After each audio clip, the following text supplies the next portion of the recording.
Hey everyone, I'm Allison and you're watching Long Island Thrifter. Today I'm letting the fur fly. This fur. It's my mom's vintage fur coat. Find out how much it cost, what it's worth now, and what it could have been. This is a cautionary tale about selling my mom's vintage fur coat. Before I dive into this subject, I don't want to ruffle any feathers or rub anyone's fur the wrong way. I know that fur can be a very touchy subject for some people, but I don't want to waste this fur coat. I don't want to throw it away. To me, that would be adding insult to injury to the animals that were killed for the coat. So this is not about the ethics of owning fur or not, but this is more about how to resell it, how someone else can use it, and how it's not going to be wasted. Because the last thing I want is to see this end up in a landfill. The one thing that I do know is that my sister and I definitely don't want it. And I know I can speak for my three nieces, they don't want it either. In 1989, my mom decided to buy herself a fur coat. She chose a full-length raccoon coat. Dialing back in the 1920s, raccoon coats were very popular among Ivy Leaguers. They were called stadium coats, and guys would wear them to football games in the winter. And it was kind of like a status symbol. Funny enough, these were also known as pimp coats, which they kind of look like pimp daddy coats. Now, if I were trying to sell this coat in the 1920s, I'd have no problem. People would be all over it. They'd be like, yeah, count me in. But this is 2023, and I think this might be a tough sale. This is a size 22 coat. The good thing is that I can sell it as a unisex coat because there could be a man that wants to buy this. It weighs over 9 pounds. So I think someone strong would also want to be wearing it. Mom didn't wear it very often. I think she kind of regretted it not long after she purchased it. She said to me recently that she was on the fence about it, about whether to buy it or not, and then she went ahead and bought it. We all have things that we bought that we regret, and this is one of those things. Especially when we get to the end of this video, you're gonna really find out why she regretted buying this.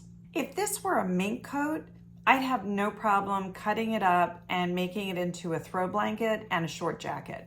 Done, end of story.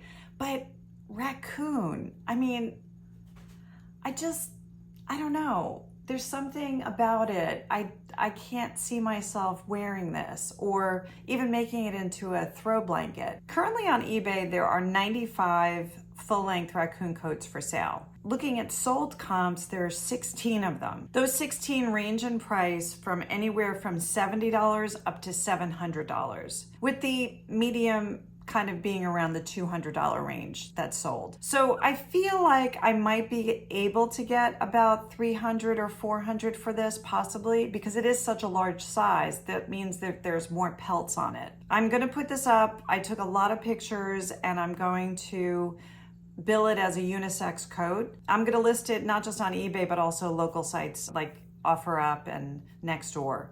See if maybe there's someone here that wants to buy it. Now this is where the story gets a little bit more painful. I was trying to find the size on it because there's no printed size on the label.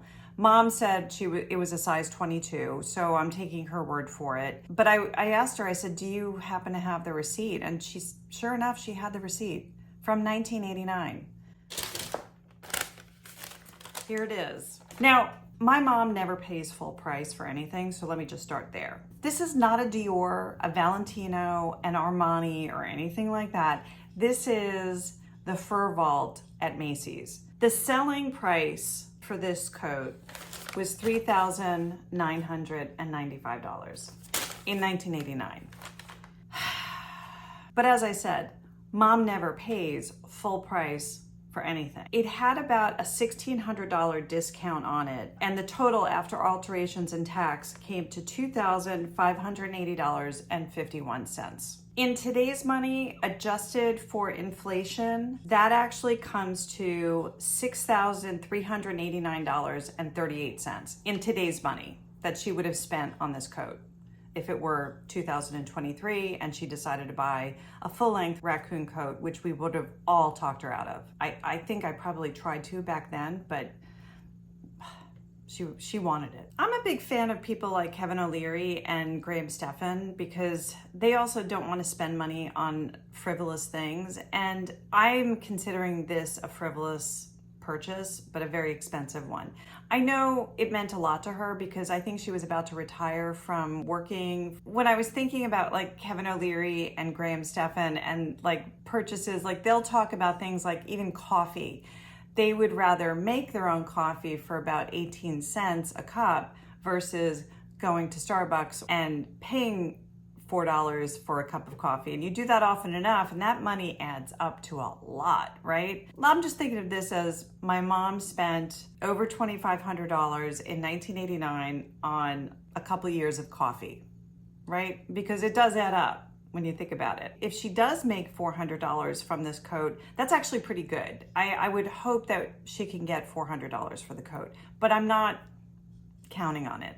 Not when I see a lot of them sell for $200 or $250. I went one step further and had to look up what that same $2,580.51 would be today if she had invested it. Yes, I did that. So I went to this S&P investment calculator. I shouldn't have done it. I shouldn't have, because it's upsetting. I set the S&P investment calculator to 1990. That initial investment of $2,580.51, assuming dividends were reinvested, would now be worth $66,048.54. Mom was not thrilled to hear that. Not one bit. I guess the cautionary tale here is to really think about the purchases. As a reseller or thrifter, I love finding things like this out in the wild, right? Like someone has donated it and now it's probably $100 at a thrift store or something. Yeah, you could resell it, or if it's your size, you could keep it and wear it and it wouldn't go to waste, right? That's all I got. Wish me luck on this fur coat and being able to resell it. And hopefully Mom can make some extra bucks on it. Thanks for watching Long Island Thrifter. If you enjoyed this video, please tap the like button, and if so inclined, please subscribe. Until next time, keep on thrifting.